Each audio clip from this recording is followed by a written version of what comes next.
അപ്പോൾ ഇനി നമുക്കിത് ഉണ്ടാക്കുന്ന രീതി ഇത് പ്രത്യേകം ശ്രദ്ധിക്കാനുള്ളത്, ഇതിൻ്റെ മെഷർമെൻറ്റ് നിങ്ങൾ കറക്റ്റായിട്ട് മനസ്സിലാക്കിയെടുക്കണം. ആ ഒരു മെഷർമെൻറ്റ് നിങ്ങൾക്ക് മനസ്സിലാവുമ്പോഴാണ് നിങ്ങൾ അതുപോലെ ചെയ്യുമ്പോഴാണ് കേട്ടോ ഇതുപോലെ നല്ല പെർഫെക്റ്റ് ആയിട്ട് കിട്ടുള്ളൂ. അപ്പോൾ ഇത് നിങ്ങൾ എന്തെങ്കിലുമൊക്കെ കാട്ടി കൂട്ടിയിട്ട് പിന്നെ അത് ശരിയായില്ലെങ്കിൽ നമ്മൾ പറഞ്ഞിട്ട് ഒരു കാര്യം ഉണ്ടാവില്ല. അതുകൊണ്ട് തന്നെ നിങ്ങൾ നല്ലോണം ശ്രദ്ധിച്ച് ചെയ്യാം. അപ്പോൾ ഇതാ അതിന് വേണ്ടിയിട്ട് ഞാനിപ്പോൾ ഇവിടെ ആദ്യം തന്നെ നല്ല ഇളം ചൂടുള്ള 1/2 ഗ്ലാസ് പാലാണ് എടുത്തിട്ടുള്ളത്. അപ്പോൾ പാലിപ്പോൾ നിങ്ങൾ എടുക്കലില്ല എന്നുണ്ടെങ്കിൽ ഇളം ചൂടുള്ള 1/2 ഗ്ലാസ് വെള്ളം എടുത്താലും മതി. പിന്നെ ആ വെള്ളത്തിൽ ലേശം പാൽപ്പൊടി കലക്കിയാൽ അത്രയും നന്ന്, അതാണ് കേട്ടോ.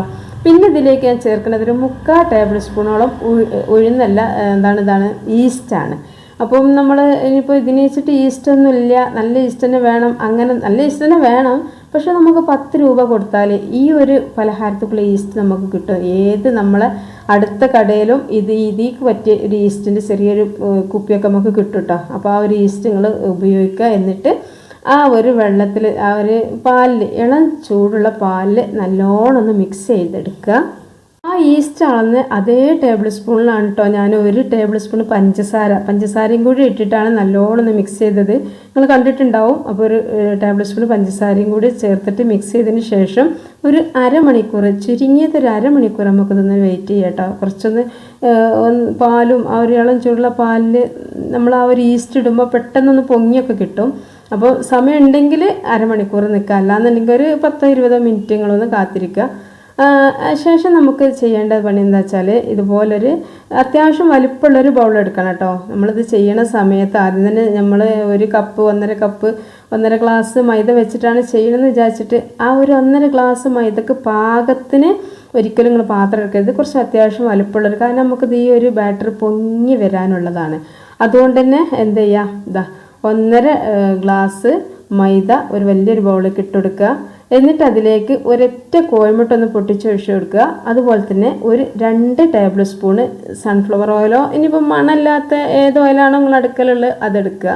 പക്ഷേ ഒരിക്കലും നിങ്ങൾ വെളിച്ചെണ്ണ എടുക്കരുത് കേട്ടോ. വെളിച്ചെണ്ണ എടുത്ത് കഴിഞ്ഞാൽ അതിനൊരു പ്രത്യേക ഒരു സ്മെല്ല് വരും. അപ്പോൾ അതിന് വേണ്ടിയിട്ട് നിങ്ങൾ വെളിച്ചെണ്ണ അവോയ്ഡ് ചെയ്യണം. എന്നിട്ട് നല്ല പോലെ ഒന്ന് മിക്സ് ചെയ്തെടുക്കുക. 1 സ്പൂൺ വെച്ചിട്ടോ, പിന്നെ ഒരു പിഞ്ച് ഉപ്പും കൂടെ ചേർത്ത് കൊടുത്തിട്ടുണ്ടായിരുന്നു. അതുപോലെ തന്നെ നമുക്കിതിലേക്ക് നമ്മൾ ആ ഒരു ഇതിലേക്ക് ഇട്ട് കൊടുത്തല്ലോ 1 ടേബിൾ സ്പൂൺ പഞ്ചസാര, അതുപോലെ ഈ ഒരു മൈദയിലേക്കും 1 ടേബിൾ സ്പൂൺ പഞ്ചസാരയും ചേർക്കണം. എന്നിട്ട് എന്ത് ചെയ്യുക, നമ്മുടെ ആ ഒരു ഇതുണ്ടല്ലോ ഈസ്റ്റും പാലും കൂടെ ചേർത്തിട്ടുള്ള ആ ഒരു മിക്സ് നല്ല പോലെ പൊങ്ങി വന്നിട്ടുണ്ട്. ഞാൻ ഏകദേശം ഒരു 25 മിനിറ്റോളം ഇതൊന്ന് വെച്ചിട്ടുണ്ട്. ഇപ്പോൾ നിങ്ങൾക്ക് കാണുമ്പോൾ തന്നെ മനസ്സിലാവുണ്ടാവും നല്ലോണം പൊങ്ങി വന്നിട്ടുണ്ട് കേട്ടോ. ഇനി ഈ ഒരു ഈസ്റ്റിൻ്റെ വെള്ളം നമുക്ക് എന്ത് ചെയ്യാം, ഈ ഒരു മിക്സിക്ക് ഒഴിച്ചെടുക്കുക. ഈ മൈദയും മുട്ടയും ഓയിലും എല്ലാം കൂടെ ഒന്ന് മിക്സ് ചെയ്തിട്ടുണ്ടല്ലോ, ഉപ്പും പഞ്ചസാര എല്ലാം കൂടെ അതിലേക്കൊന്ന് മിക്സ് ചെയ്തിട്ട് നല്ല പോലെ സ്പൂൺ വെച്ചിട്ട് നല്ല സോഫ്റ്റ് ആയിട്ട് തന്നെ, ഇപ്പോൾ കൈ കൊണ്ട് ചെയ്യുകയാണെന്നുണ്ടെങ്കിൽ കൈ കൊണ്ട് ചെയ്തെടുക്കുക. അപ്പോൾ ഞാൻ സ്പൂൺ കൊണ്ടല്ല കേട്ടോ, നമുക്ക് ഇത്തരം സംഭവങ്ങളൊക്കെ കൈ കൊണ്ട് വെച്ചിട്ട് ചെയ്യുമ്പോൾ അതിനൊരു മട്ടം വേറെ തന്നെയാണ്, നല്ല പോലെ ഒന്ന് സോഫ്റ്റായിട്ട് കിട്ടും. അപ്പോൾ ഞാൻ ഇത് സോഫ്റ്റ് ആക്കാൻ വേണ്ടിയിട്ട് കൈയാണ് ഉപയോഗിച്ചത്. അങ്ങനെ എന്ത് ചെയ്യുക, നമുക്ക് ചുരുങ്ങിയത് ഒരു 1.5 മണിക്കൂർ ഒന്ന് റെസ്റ്റ് ചെയ്യാൻ വേണ്ടി വെക്കുക. അപ്പോൾ ഇത് നമ്മൾ എന്ത് ചെയ്യുക, കുറച്ചൊരു ചൂടുള്ള ഭാഗം എന്ന് പറഞ്ഞാൽ നമ്മൾ പാത്രങ്ങളൊക്കെ പാത്തിക്കണപ്പോൾ എല്ലായിടത്തും ഉണ്ടാവുമല്ലോ സെൽഫ്, അതിൽ വെച്ചിട്ട് അടച്ചു വെച്ചാൽ മതി കേട്ടോ. എന്നിട്ടൊരു 1.5 മണിക്കൂർ കഴിഞ്ഞിട്ട് എടുക്കുമ്പോൾ നിങ്ങൾ കണ്ടല്ലോ നല്ലോണം പാത്രം നിറയായിട്ട് വരും. അതാണ് ഞങ്ങളോട് പറഞ്ഞത്, കുറച്ച് വലിപ്പമുള്ള പാത്രം നോക്കിയിട്ട് എടുത്തോളേണ്ടി ഇത് ചെയ്യാൻ വേണ്ടിയിട്ടെന്ന്. കാരണം അങ്ങനെ ഇത് നിറഞ്ഞ് കഴിഞ്ഞാൽ ഇത് പുറത്തേക്ക് ചാടുമല്ലോ. അപ്പോൾ പിന്നെ നമ്മളിതൊന്നും ഇങ്ങനെ മിക്സ് ചെയ്യുമ്പോൾ നിങ്ങൾ തന്നെ കണ്ടില്ലേ നല്ലോണം താന്ന് പോവുകയും ചെയ്യും. പക്ഷേ ഇനിയും ഇത് പൊങ്ങും കേട്ടോ, അത് വെക്കണതിനനുസരിച്ച് ഇങ്ങനെ പൊങ്ങിക്കൊണ്ടിരിക്കും. അപ്പോൾ ഞാനിതാ ഇനിയിപ്പോൾ ഇതിന് വേണ്ടിയിട്ട് നമുക്ക് പ്രത്യേകിച്ചൊരു പാത്രം ഒന്നും വേണ്ട. നമ്മളെ വീട്ടിൽ എപ്പോഴും ഉണ്ടാവുമല്ലോ ചായ ഉണ്ടാക്കുന്ന പാത്രമൊക്കെ, ബൗള്, ഏത് പാത്രം വേണം പറ്റും. അപ്പം ഞാനിപ്പോൾ ഒരു കൈയൊക്കെ പോയ ഒരു ചായപാത്രം ഉണ്ട്, ഇനി അതാണ് എടുക്കുന്നത്. അതിലേക്ക് ലേശം ഓയിലും കൂടെ സ്പ്രെഡ് ചെയ്ത് കൊടുത്തിട്ടുണ്ട്. ഇനി ഇതിലേക്ക് നമ്മുടെ ഈ ഒരു ബാറ്റർ ഉണ്ടല്ലോ അത് ഒഴിച്ചു കൊടുക്കുക. അപ്പോൾ ഈ നിങ്ങൾക്ക് കറക്റ്റ് അളവ് മനസ്സിലായിട്ടുണ്ടാവും എന്ന് വിചാരിക്കണേ. പിന്നെ ഇതിലേക്ക് നമുക്ക് ഏത് നട്സും വെച്ചെടുക്കാം. ഇനിയിപ്പോൾ നട്സ് വെച്ചില്ലെങ്കിലും ഒരു കുഴപ്പമില്ല. അപ്പോൾ നമ്മളൊരു ഗസ്റ്റൊക്കെ വരുമ്പോഴാണ് ഇത് ഉണ്ടാക്കണമെന്നുണ്ടെങ്കിൽ മസ്റ്റായിട്ട് ഇതുപോലൊരു ഡെക്കറേറ്റൊക്കെ ചെയ്യണ ഒരു ഭംഗിയാണ്. അപ്പോൾ ഞാൻ കുറച്ച് കറുത്ത മുന്തിരിയും യെല്ലോ മുന്തിരിയാണ് കേട്ടോ വെച്ചെടുത്തിട്ടുള്ളത്. ഉണക്കമുന്തിരി, നമുക്ക് വേണം ബദാം, പിസ്ത എന്തും വെച്ചെടുക്കുക, ടൂട്ടി ഫ്രൂട്ടി ഒക്കെ വെച്ചെടുക്കാം, അതൊക്കെ നിങ്ങളിഷ്ടമാണ്. അപ്പോൾ ഏതായാലും ഇതാ നമുക്കിതൊന്ന് തിളച്ച വെള്ളം, നല്ല വെള്ളം, ഒരു 2 ഗ്ലാസ് വെള്ളം തിളപ്പിച്ചതിന് ശേഷം ഇതുപോലെ അടിയിൽ ഒരു പാത്രം വെച്ച് കൊടുക്കുക. ഞാനിപ്പോൾ നമ്മൾ ഈ ഇഡ്ഡലിയൊക്കെ ഉണ്ടാക്കുന്ന ആ ഒരു പാത്രം ഉണ്ടാവുമല്ലോ, തട്ട്, ആ തട്ട് ഒന്ന് കമിഴ്ത്തിയും ഒന്ന് മലർത്തിയും വെച്ചിട്ട് അതിൻ്റെ മുകളിലാണ് കേട്ടോ നമ്മൾ ഈ ഒരു ബാറ്റർ വെച്ച് കൊടുത്തിട്ടുള്ളത്. അപ്പം ഹൈ ഫ്ലെയിമിൽ ഒരു 10 മിനിറ്റ് നമ്മൾ തിളപ്പിച്ചെടുക്കണം. ഹൈ ഫ്ലെയിമിൽ 10 മിനിറ്റ് ഈ ഒരു ബാറ്റർ വെച്ചിട്ട് വെക്കുക. എന്നിട്ട് ഒരു 20 മിനിറ്റ് ലോ ഫ്ലെയിമൊക്കെ വെക്കണം. അപ്പോഴാണ് നമുക്കിത് നല്ല പൊങ്ങി, ഇപ്പോൾ ഇത് അര പാത്രമല്ലേ ഉള്ളൂ ബാറ്റർ, ഇനി നമുക്കിത് പൊങ്ങി വരും, ഈ ഒരു പാത്രം ഫുള്ളാവും. അപ്പോൾ നമ്മളിത് ബേക്ക് ചെയ്യണ സമയത്തും നമ്മൾ കുറച്ച് വലിയ പാത്രം എടുക്കണം. അപ്പോൾ ഇത് ഞാൻ 1.5 ഗ്ലാസ് മൈദ വെച്ചിട്ട് ചെയ്യണോണ്ട് തന്നെ ഇത് ഈ പാത്രം എടുത്തേ. അപ്പോൾ നിങ്ങൾ എന്ത് ചെയ്യണം, എത്രത്തോളം ബാറ്റർ ഉണ്ടോ അതിൻ്റെ ഡബിളായിട്ട് കൊള്ളണ പാത്രം വെക്കണം കേട്ടോ. ഇതിനിപ്പോൾ ഇത് നിറഞ്ഞു വരും, അപ്പോൾ ഡബിളായിട്ട് ആയല്ലോ. എന്നിട്ട് ഇത് മൂടി വെച്ചിട്ട് എന്ത് ചെയ്യുക, നമുക്ക് ഇഞ്ചി ഒക്കെ കുത്തുന്ന ആ ഒരു ഇതുണ്ടാവുമല്ലോ ഉരലിൽ, അത് അല്ലെങ്കിൽ വെയിറ്റുള്ള എന്തെങ്കിലുമൊക്കെ നിങ്ങൾ വീട്ടിലുണ്ടെങ്കിൽ അതിൻ്റെ മുകളിൽ വെച്ച് കൊടുക്കുക. അതുപോലെ തന്നെ നമ്മൾ മൂടി വെക്കുന്ന സമയത്ത് ശ്രദ്ധിക്കേണ്ട കാര്യം എന്താ വെച്ചാൽ നമ്മളിത് അടിക്ക് നല്ല പറ്റി നിൽക്കണം, മൂടി വെക്കരുത്, കാരണം ഇത് പൊങ്ങി വരും. അപ്പോൾ ഇതുപോലെ പൊങ്ങി വന്നാലും പാത്രത്തിൽ തട്ടാത്ത രീതിയിലുള്ള ഇതുപോലുള്ള തളികയോ തട്ടോ മൂടിയൊക്കെ വെച്ചിട്ട് മൂടി കൊടുക്കുക. എന്നിട്ട് വെയിറ്റും വെച്ചെടുത്തിട്ട് ഏകദേശം ഒരു 20-30, അപ്പോൾ ഞാൻ പറഞ്ഞല്ലോ 10 മിനിറ്റ് ഹൈ ഫ്ലെയിമിലും ബാക്കി 20 മിനിറ്റ് ലോ ഫ്ലെയിമിലുമാണ് ഇത് കത്തേണ്ടത്.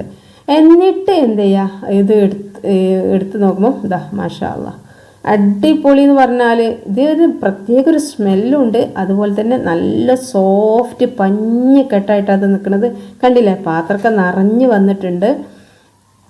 ഇനി നമുക്കിത് ഫ്ലെയിം ഓഫ് ചെയ്തിട്ട് കൈക്ക് വരാത്ത രീതിയിൽ ഒരു 2 മിനിറ്റ് ഒന്ന് തുറന്നിട്ടിട്ട് ആവിയൊക്കെ പോയി, ചട്ടിയിൽ നിന്ന് വെള്ളത്തിൽ നിന്ന് ആവി പോയി കഴിഞ്ഞതിന് ശേഷം എന്ത് ചെയ്യുക, ഒന്ന് മാറ്റി വെച്ചിട്ട് പിന്നെ ചെറുതായിട്ടൊന്ന് ചൂടാറിയതിന് ശേഷം നമുക്കിത് എടുക്കാം. അപ്പോൾ ഞാൻ ഇതൊന്ന് കുത്തി നോക്കണം, നിങ്ങൾ കണ്ടില്ലേ, നമ്മൾ പപ്പട കോലോ എന്തെങ്കിലുമൊക്കെ ഒന്ന് വെച്ചിട്ട് ഇതൊന്ന് കുത്തി നോക്കണം കേട്ടോ. അപ്പോഴാണ് ഇതിൻ്റെ ഉൾഭാഗം വെന്തിട്ടുണ്ടോ എന്നൊക്കെ നമുക്ക് മനസ്സിലാവുള്ളൂ. അപ്പോൾ അങ്ങനെ കുത്തിയൊക്കെ നോക്കുമ്പോൾ നല്ല ഫിനിഷാണ് ഒരു പപ്പട കോല്. അപ്പോൾ അതിന് ശേഷം നമുക്ക് എന്ത് ചെയ്യാം, ഇതുപോലെ പെട്ടെന്ന് ഇതിൻ്റെ ഇനിയിപ്പോൾ നമ്മളിപ്പോൾ എന്ത് ചെയ്യാണ്, സൈഡൊക്കെ ഒന്ന് വെടിയിച്ചൊക്കെ കൊടുക്കും കത്തി കൊണ്ടൊക്കെ, പക്ഷേ പാത്രത്തിൻ്റെ സൈഡോ വെടിയിച്ച് കൊടുക്കേ ബട്ടർ പേപ്പർ വെക്കേ ഒന്നും വേണ്ട കേട്ടോ. ഇത് നമുക്ക് ഉണ്ടാക്കിയെടുക്കാൻ വേണ്ടിയിട്ട് പെട്ടെന്ന് നമ്മളിതിങ്ങനെ ഒന്ന് കമിഴ്ത്തുമ്പോഴേക്കും നമ്മുടെ കയ്യിലേക്ക് ഇങ്ങോട്ട് ചാടും. അത്രക്കും സോഫ്റ്റും സിമ്പിളും വൃത്തിയാണ് കേട്ടോ ഈ ഒരു പലഹാരം. അപ്പോൾ നിങ്ങൾ കണ്ടല്ലോ, അടിപൊളിയാണ്. ഇപ്പോൾ ഇത് നല്ല ഉണ്ടായിട്ട് അടിഭാഗമൊക്കെ എന്തൊരു ഫിനിഷ് കയറും, നല്ല സോഫ്റ്റ് പഞ്ഞിക്കെട്ടായിട്ടാണ് നിൽക്കുന്നത്.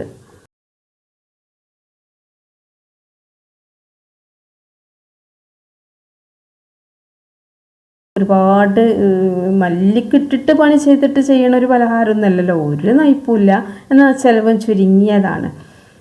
അപ്പം ഞാൻ അതൊന്ന് കട്ട് ചെയ്ത് നിങ്ങൾക്ക് കാണിച്ചു തരട്ടെ. നല്ല പഞ്ഞിക്കെട്ടാണ്, നല്ല പഞ്ഞിക്കെട്ടാ. ഇത് നിങ്ങൾ ഒരു പ്രാവശ്യം ഉണ്ടാക്കുമ്പോഴേ നിങ്ങൾക്ക് മനസ്സിലാവുള്ളൂ ഇതിന് എത്രത്തോളം സോഫ്റ്റ് ആണെന്ന്. പിന്നെ ഇത് കഴിക്കുന്ന ആളുകൾ, കുട്ടികളായാലും വലിയവരൊക്കെ ഒരുപാട് ഇഷ്ടത്തോടു കൂടി കഴിക്കുകയും ചെയ്യും. അതാണ് ഇതിൻ്റെ ആ ഒരു ഇത്. ഇതാ കണ്ടല്ലോ, നല്ല നമ്മൾ സാധാരണ കേക്ക് മുറിക്കണ പോലെ ഒന്നുമില്ല. കേക്കാവുമ്പോൾ നമുക്കിത് എന്താണ് ബേക്ക് ചെയ്തെടുക്കുക, അങ്ങനെ ഒരുപാട് ഇതുപോലൊക്കെ തോന്നും. പക്ഷേ പിന്നെ നമ്മൾ ചില കേക്കൊക്കെ നമ്മൾ ഉണ്ടാക്കുമ്പോൾ പാത്രമൊക്കെ വെറുതെ ഉപ്പൊക്കെ ഇട്ട് കിടത്തി, ഇതിപ്പോൾ അതൊന്നുമില്ലല്ലോ, നല്ല സിമ്പിളായിട്ട്. പിന്നെ കാണാൻ നല്ല മഞ്ചാണ് കേട്ടോ. ഇനിയിപ്പോൾ നിങ്ങൾക്ക് ഇതിലും മഞ്ച് കൂട്ടണമെന്നുണ്ടെങ്കിൽ നിങ്ങളടുത്ത് ടൂട്ടി ഫ്രൂട്ടി അതുപോലെ തന്നെ ജെറി ഒക്കെ ഉണ്ടെങ്കിൽ അതൊക്കെ വെക്കുക. പിന്നെ പിസ്ത, ബദാം ഒക്കെ വെക്കട്ടോ.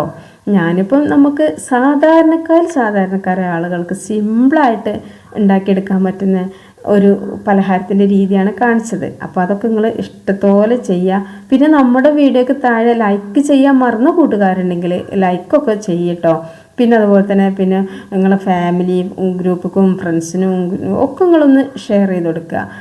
റിലേറ്റീവ്സിനും ഒക്കെ നിങ്ങളൊന്ന് ഷെയർ ചെയ്ത് കൊടുക്കുമ്പോഴാണ് അവർക്കൊക്കെ ഇത്രയും നല്ല ഹെൽത്തി ആയിട്ടുള്ളൊരു പലഹാരം അധികം ആളുകൾ ഉണ്ടാക്കിയിട്ടുണ്ടാവില്ല. അപ്പോൾ നിങ്ങൾ ഒന്ന് ഇത് കണ്ടില്ലേ, നല്ല പഞ്ഞിക്കെട്ട്. ഞാനിപ്പോൾ ഇത് കത്തിയോണ്ടൊന്നല്ല കട്ട് ചെയ്യണേ. ഇതിങ്ങനെ നമ്മൾ ഈ ഒരു പഞ്ഞിക്കെട്ടാവുമ്പോൾ നമുക്ക് എന്താ പറയുക, നമ്മൾ കൈകൊണ്ട് ഇങ്ങനെ കട്ട് ചെയ്യാനൊക്കെ തോന്നും. കൈകൊണ്ടൊക്കെ കട്ട് ചെയ്യാനാണ് തോന്നണത്. കാരണം അത്രക്കും എനിക്ക് തന്നെ അത്ഭുതമായിട്ടോ ഇതിങ്ങനെ ഇത്രയും നല്ല സോഫ്റ്റായിട്ട് കിട്ടിയപ്പോൾ. അപ്പോൾ നിങ്ങൾ എന്ത് ചെയ്യുക, ഇത് പരമാവധി ആളുകളിലേക്ക് നിങ്ങളൊന്ന് എത്തിക്കുക. പിന്നെ ഒന്ന് ഷെയർ ചെയ്യണം കേട്ടോ. പിന്നെ എന്താ വെച്ചാൽ ലൈക്ക് ചെയ്യാൻ മറന്നിട്ടുണ്ടെങ്കിൽ ഉറപ്പായിട്ട് നിങ്ങളൊന്ന് ലൈക്ക് ചെയ്യണം. അപ്പോൾ ഇത്രേ ഉള്ളൂ കേട്ടോ. നിങ്ങൾക്ക് എല്ലാവർക്കും ഇഷ്ടമായിട്ടുണ്ടെന്ന് വിചാരിക്കുന്നുണ്ട്. ഇതാ കണ്ടില്ലേ, ആ ഒരു ഇത് നമ്മൾ കട്ട് ചെയ്തപ്പോൾ ഒരു പ്ലേറ്റ്, ഇത് അത്യാവശ്യം വലിപ്പമുള്ളൊരു പ്ലേറ്റ് അല്ലേ, അത് നിറയെ നമുക്കുണ്ട്. അപ്പോൾ നമ്മളെ വീട്ടിലൊരു 5-8 പേരൊക്കെ ഗസ്റ്റായിട്ട് വരുന്നുണ്ടെങ്കിൽ അത്യാവശ്യം വലിപ്പമുള്ള ഓരോ പീസൊക്കെ നമുക്ക് ഓരോ കയ്യിലൊക്കെ കൊടുക്കാൻ വേണ്ടി പറ്റും കേട്ടോ. കയ്യിലല്ല, പ്ലേറ്റ് വെച്ചാൽ തന്നെ എല്ലാവർക്കും ഓരോ കഷ്ണമൊക്കെ ഓൽക്ക് എടുക്കാനും എല്ലാത്തിനും ഉണ്ടാവും.